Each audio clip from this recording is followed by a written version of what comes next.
Otherwise नहीं होगा। ऐसे ऑटोमेटिक चीज़ें नहीं होती है डियर, आपको एफर्ट्स डालने पड़ते हैं, ठीक है। डिवाइन की तरफ से आपके पास कुछ चीज़ें, कुछ ऑफर आ रही है, यही चीज़ आपको अडॉप्ट करनी होती है। अगर आप उसे एक्सेप्ट नहीं करते हो तो चीज़ें आगे नहीं बढ़ती हैं, ओके। तो ये चीज़ है। तो देखिए काम तो हो रहा है, काम चल रहा है आपकी जर्नी में। अगर आपको कुछ नज़र नहीं आ रहा है तो देखिए अंडर प्रोसेस काम चलता है। और आपको, अगर आपका स्वप्न दृष्टि ओपन है, ठीक है, अगर आपका स्वप्न दृष्टि ओपन है, 4D लेवल पे आपको सारी चीज़ें दिखाई जाती है, तो वहाँ पे कुछ साइन आपको दिया जाता है कि आपकी जर्नी कहाँ तक आई है, ठीक है। ये चीज़ें तो अभी हम देखेंगे कि गाइडेंस क्या है आपके लिए। माँ बताइए मुझे। देखिए जिन्होंने भी हीलिंग लिया है, जो प्रॉपर इनर वर्क करते हैं ना, उनका स्वप्न दृष्टि ज़रूर से ओपन होता है। उनको डिवाइन सारा सब कुछ बताते हैं स्वप्न में आके। कुछ आपको गाइडेंस भी दिया जाता है, जहाँ पे आप रॉन्ग वे में जा रहे हो वो भी बताया जाता है आगे चल के, ठीक है। तो चीज़ें वर्कआउट होती हैं। ट्रस्ट दी प्रोसेस, जो भी चल रहा है उसके ऊपर ट्रस्ट करिए, सरेंडर के भाव में करते रहिए, ठीक है। माँ गाइडेंस क्या है फेमिनिन के लिए? ओम क्लीम कल करना, ओम क्लीम कल करना, ओम क्लीम कल करना, ओम क्लीम कल करना, ओम क्लीम कल करना, ओम क्लीम कल करना।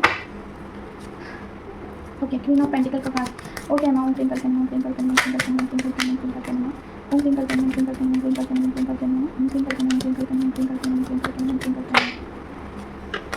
ओके, ओके माँ, ओम क्लीम कल करना, ओम क्लीम कल करना, ओम क्लीम कल करना, ओम क्लीम कल करना, ओम क्लीम कल करना, ओम क्लीम कल करना, ओम क्लीम कल करना, ओम क्लीम कल करना, ओम क्लीम कल करना, ओम क्लीम कल करना, ओम क्लीम कल करना, ओम क्लीम कल करना। देखिए यहाँ पे गाइडेंस यह है ना फेमिनाइन कि अगर आपको अपना फाइनेंस अच्छा करना है तो आपको रूट चक्रा के ऊपर काम करना होगा और हार्ट चक्रा के ऊपर काम करना होगा। दो चक्रास फाइनेंस के लिए बहुत इंपॉर्टेंट होते हैं, रूट चक्रा और हार्ट चक्रा, ठीक है। अगर आप उसे हील करते हो ना तो वो फाइनेंस आपकी तरफ आता है, आप अट्रैक्ट करते हो फाइनेंस को। क्या ये सच होता है? तो 100% होता है। आपको चक्रा हीलिंग करना चाहिए है, उसमें भी आपको रूट चक्रा और हार्ट चक्रा के ऊपर स्पेशल वहाँ पे ध्यान देने की ज़रूरत है, ठीक है। आपको बोला जा रहा है अगर आपका हाल ही फिलहाल में कुछ फाइनेंस स्टक हुआ है या फिर फाइनेंस कहीं से बढ़ नहीं रहा है, जहाँ पे वहीं पे स्टक हुआ है, या फिर कहाँ से आता है कहाँ चला जाता है आपको समझ में नहीं आ रहा है, तो एक तो देखिए, एक तो एंसेस्टर्स का कर्स होता है, दूसरा लक्ष्मी बंधन होता है, किसी ने कुछ आपका लक्ष्मी बांध दिया हो, और तीसरा होता है चक्रा हीलिंग। तो चक्रा हीलिंग भी, ये 3 चीज़ें इंपॉर्टेंट हैं और इसके साथ कुछ इनर वर्क भी करना पड़ता है, जैसे कि माँ लक्ष्मी जी की आराधना करनी पड़ती है, ठीक है। तो अगर आपको प्रॉपर गाइडेंस चाहिए है तो आप मुझसे कनेक्ट कर सकते हैं, हीलिंग के लिए कनेक्ट कर सकते हैं। किसी टाइप का अगर ब्लॉकेज है जो कि आप बहुत ट्राई कर रहे हैं, बहुत दिनों से आप खुद का हीलिंग कर रहे हैं, नहीं हो रहा है, हेल्थ इशू है, तो उसके लिए भी आप मुझसे कनेक्ट कर सकते हैं, ठीक है। चक्रा हीलिंग के लिए भी कर सकते हैं। माँ बताइए मुझे। अभी चक्रा हीलिंग के लिए मैं कम्युनिटी हीलिंग करने वाली हूँ, जहाँ पे 1000 रुपीज़ ही है चक्रा हीलिंग के, ठीक है। आमतौर पे मैं ज़्यादा लेती हूँ, ठीक है, लेकिन यहाँ पे कम्युनिटी होगी, सारे लोग होंगे। अगर 10 लोग इकट्ठा होते हैं तभी मैं कर पाऊँगी, अगर 10 लोग नहीं इकट्ठा होते हैं तो कैंसिल हो जाएगा, ठीक है। अभी देखते हैं क्या होता है माँ की तरफ से। तो अगर आप इंटरेस्टेड है चक्रा हीलिंग के लिए तो आप मुझसे कनेक्ट कर सकते हैं, ओके। और देखते हैं क्या है। माँ बताइए और क्या गाइडेंस है? ओम क्लीम कल करना, ओम क्लीम कल करना, ओम क्लीम कल करना, ओम क्लीम कल करना, ओम क्लीम कल करना, ओम क्लीम कल करना, ओम क्लीम कल करना, ओम क्लीम कल करना, ओम क्लीम कल करना, ओम क्लीम कल करना, ओम क्लीम कल करना, ओम क्लीम कल करना, ओम क्लीम कल करना, ओम क्लीम कल करना, ओम क्लीम कल करना, ओम क्लीम कल करना, ओम क्लीम कल करना, ओम क्लीम कल करना, ओम क्लीम कल करना। ओके, यहाँ पे आया है, ब्लॉकेजेस आए हैं आपके। देखिए आपका चक्रा ब्लॉक्ड है, यहाँ पे देखिए कुंडलिनी का कार्ड आया है, चक्रा ब्लॉक है आपका, एंसेस्टर कर्स है, ब्लॉकेजेस आए हैं यहाँ पे, ठीक है। एंसेस्टर कर्स है और आपको प्रोटेक्शन की नीड है, ये 3 चीज़ें आई हैं, ठीक है। किसी का तो ब्लॉकेज आया है, आपको हीलिंग करना होगा। पहले तो आपको प्रोटेक्शन की नीड है, प्रोटेक्शन आपको मॉर्निंग में नाइट में देना होगा। देखिए जो ट्विन फ्लेम जर्नी होती है वहाँ पे साइकिक अटैक्स बहुत होते हैं, ठीक है। तो आपको और आपके पर्सन को, फैमिली को, सारे लोगों को आपको जो है अंडर प्रोटेक्शन रखना बहुत ज़रूरी है। क्या ये डिफ़िकल्ट होता है? बिल्कुल डिफ़िकल्ट नहीं होता है, ये जर्नी चलाना होता है, उस पर थोड़ा काम करना होता है, दैट्स इट, ठीक है। ऐसी बात नहीं है कि जर्नी बहुत डिफ़िकल्ट होती है। बहुत लोगों को लगता है कि क्या क्या करना पड़ता है, लेकिन करना तो पड़ता है, ठीक है। ये जर्नी काफ़ी रेयर है और आप अगर इसका हिस्सा है तो आप लकी हैं, आपको सिर्फ इसके ऊपर काम करना होगा। तो देखिए आपको इसमें एनर्जी डालने के लिए कहा जा रहा है, डिवाइन टाइम आ चुका है कि आपके एंसेस्टर अब छूटना चाहते हैं जहाँ पे भी हैं, ठीक है। तो डिवाइन टाइम आ चुका है, आपको यहाँ पे जो है एनर्जी डालने की ज़रूरत है, ओके। और देखिए वो वहाँ पे कहीं तो कैद है आपके एंसेस्टर्स, किसी के तो अंडर आपके एंसेस्टर्स जो हैं कैद हुए हैं, ठीक है। तो वहाँ से उनको निकालना ज़रूरी है। देखिए ये आपके हाथ से ही लिखा हुआ है, एंसेस्टर कर्स रिमूव होना। आपके जनरेशन में आपको चुना गया है कि एंसेस्टर कर्स को हील करना, जनरेशनल पैटर्न्स को ब्रेक करना, जनरेशनल कर्स को ब्रेक करना, ठीक है। ये चीज़ आपके हाथों से ही लिखी गई है, इसलिए आप you are a chosen one, ठीक है। हर एक फैमिली में, हर एक खानदान में किसी एक को चुना जाता है। तो आप अगर स्पिरिचुअलिटी में हैं तो आपको चुना गया है कि आपके पूरे फैमिली का, आपके ससुराल का, सारे लोगों का जो एंसेस्टर कर्स है वो हील हो जाए, जनरेशनल कर्सेस है वो हील हो जाए, जनरेशनल पैटर्न है वो ब्रेक करे आपके थ्रू, ठीक है। तो अभी कुछ चीज़ें जैसे कि जनरेशनल कर्स के बारे में ही बात करना है। एक फेमिनाइन है, माँ उनको प्रोटेक्शन दीजिए प्लीज़। ओम दुर्गे दुर्गे रक्षणी ठोटा सोम दुर्गे दुर्गे रक्षणी ठोटा सोम दुर्गे दुर्गे रक्षणी ठोटा सोम दुर्गे दुर्गे रक्षणी ठोटा सोम दुर्गे दुर्गे रक्षणी ठोटा सोम दुर्गे दुर्गे रक्षणी ठोटा स्वाहा ओम दुर्गे दुर्गे रक्षणी ठोटा सोम दुर्गे दुर्गे रक्षणी ठोटा सोम दुर्गे दुर्गे रक्षणी ठोटा सोम दुर्गे दुर्गे रक्षणी ठोटा सोम दुर्गे दुर्गे रक्षणी ठोटा स्वाहा। ओके, तो देखिए एक फेमिनाइन है, वो बोल रहे थे कि उनको जनरेशनल कर्स के बारे में वो पूछ रहे थे, तो मैंने सोचा आप सबको उसके बारे में बता दूँ।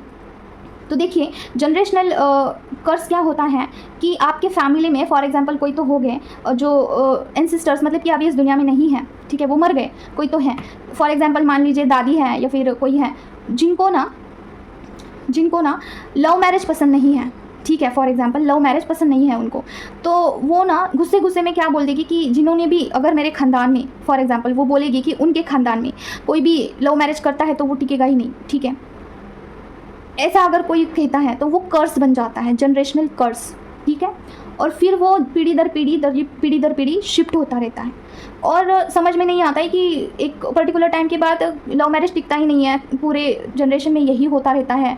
तो ये क्या चीज़ है? तो ये जनरेशनल कर्स है, उसे ब्रेक करना होता है। जाने में अनजाने में अगर कोई किसी ने भी ऐसा कुछ भी कर्स कर दिया तो वो लगता है जब वो उनका दिल काफ़ी साफ़ होता है, ठीक है, अगर कोई साफ दिल का है, किसी के मन में बिल्कुल खोट नहीं है, तो उनकी कुंडलिनी ना हार्ट चक्रा पे ऐसे ही उठती है, हार्ट चक्रा तक आ जाती है कुंडलिनी। आमतौर पे जो लोग होते हैं ना काफ़ी सच्चे होते हैं, सच्चा मन होता है उनका, उनकी हार्ट चक्रा तक कुंडलिनी ऐसे ही बढ़ जाती है, उठ जाती है पूजा पाठ करके भगवान का। सिर्फ भगवान के मंदिर में जाके कुछ भगवान के सामने कुछ टाइम भी बैठेंगे ना ऐसे लोग, तो उनका हार्ट चक्रा तक आ जाता है, उनको रोना आता है ज़्यादा, भगवान को देख के बहुत रोते हैं, तो वो हार्ट चक्रा काफ़ी एक्टिव होता है।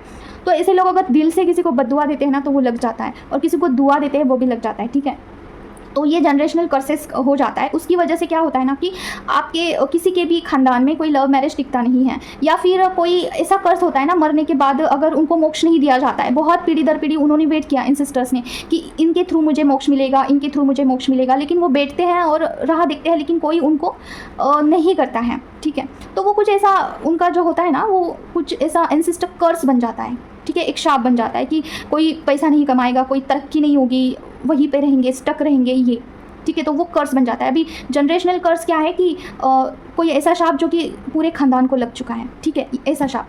तो ये जनरेशनल कर्स, इसको हील करना पड़ता है, तभी आपके ऊपर जो भी लॉक लगे गए हैं वो टूट जाते हैं, ठीक है। तो क्या इसका हीलिंग अवेलेबल है? येस, माँ की तरफ से इसका भी हीलिंग अवेलेबल है। तो जनरेशनल कर्स ये है ना कि जनरेशन टू जनरेशन शिफ्ट होता है, ठीक है, जनरेशन। अभी मैंने एक केस सुना है, उसमें ये आया था ना कि कोई महिला को जलाकर जो ससुराल वाले होते हैं ना, तो जो होती है मतलब कि बहू होती है घर में, उसे जला दिया। तो उसने जलते जलते कुछ ऐसा मैंने एक सुना है, ठीक है, एक भी से कि उसने जलते जलते कुछ शाप दे दिया कि कुछ तो मतलब कि ऐसा शादी टिकेगा नहीं जो बेटे हैं उनके, ठीक है। तो उनका दर जनरेशन में ना यही होता था कि शादी कुछ दिन अच्छी चलती थी, फिर टूट जाती थी, ठीक है, और उनके बच्चे पैदा हो जाते थे, फिर शादी टूट जाती थी, या फिर किसी ना किसी रीज़न से वो अलग हो जाते थे, ठीक है। फिर उनको ऐसा नोटिस किया कि उनकी स्किन पे ना बहुत जलन होती है, मतलब कि कुछ पर्टिकुलर ऐसा कॉस्मिक एनर्जी का कुछ ऐसा आता था ना कि पर्टिकुलर टाइम में ना सारे लेडीज़ का जो है स्किन जलता था, मतलब कि पता नहीं क्या ऐसा जलन जैसा होता था स्किन के ऊपर।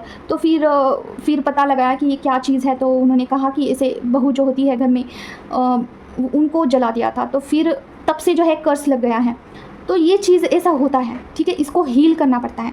ये सारी चीज़ें हीलिंग के बाद आप उससे बाहर आते हो, ठीक है। और इसमें सारे जो छोटे छोटे बच्चे हैं वो भी इसमें जो है बिहेव करने लगते हैं। जैसे कि देखिए जनरेशनल कर्स क्या है कि आपको आई थिंक समझ चुका होगा। अभी देखिए जो छोटे छोटे बच्चे होते हैं ना हमारे घर में, जो न्यू बॉर्न बेबी, वो भी कभी कभार ना बहुत गुस्सा करना लगते हैं, छोटे छोटे एज में ही बहुत गुस्सा करना, चिड़चिड़ापन, और बहुत पता नहीं उनको क्या होता है, मतलब कि यू कांट इवन रिकॉग्नाइज कि क्या हो रहा है एग्जैक्टली, कि क्यों इतना चिड़चिड़ापन है, क्यों स्टडीज़ नहीं कर रहे हैं। तो ठीक है, तो ये उनके जनरेशन जो पिछली पीढ़ी हो चुकी है वहाँ से कुछ चिड़चिड़ापन या फिर वहाँ से कुछ लेके आए होते हैं वो, ठीक है, जो मतलब कि उनकी आपके जो एंसेस्टर्स हैं उनकी आत्मा किसी वजह से तड़पी है, ठीक है, तो वो चीज़ भी कैरी करते हैं, वो तड़प और वो सब कुछ छोटे छोटे बच्चे में भी वो जाता है, ठीक है। तो इसे ब्रेक करना ज़रूरी होता है, इसलिए हीलिंग करना बहुत ज़्यादा ज़रूरी है। हर एक मतलब कि देखिए जो मेन होता है ना वो है जनरेशनल पैटर्न्स, ठीक है, जनरेशनल कर्सेस, और जनरेशनल जो भी ब्लड लाइन हीलिंग होता है, ठीक है, वो भी हील करना ज़रूरी है। DNA हीलिंग होता है, ठीक है, और उसके बाद जनरेशनल पैटर्न क्या होता है, जहाँ पे ना आप लिमिटेड ही सोचते हो। आपकी जो पीढ़ी होके गई है पीछे की, वो लिमिटेड सोचती है कि हमें इतने में ही रहना है, हमें ज़्यादा पैसा नहीं कमाना है, या फिर हम ज़्यादा नहीं सोच सकते हैं, हम लड़कियों को लिमिटेड ही रहना है।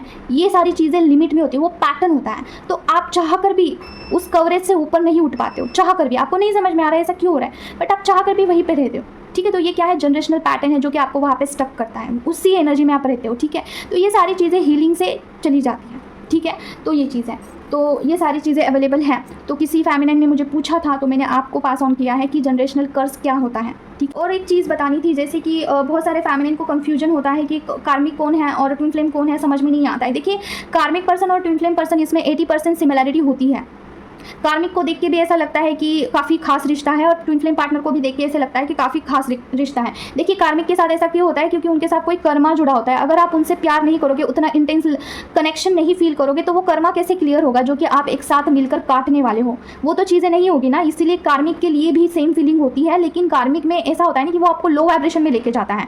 ठीक है, उनके ट्रिगर्स ऐसे होते हैं ना कि वो आपको लो वाइब्रेशन में लेके जाएंगे, वो कभी भी आपको हाई वाइब्रेशन में नहीं लेके जाएंगे। और वो जो ट्विन फ्लेम पार्टनर होते हैं ना, उनका ऐसा ट्रिगर होता है ना कि वो आपको स्पिरिचुअलिटी से जोड़ देते हैं।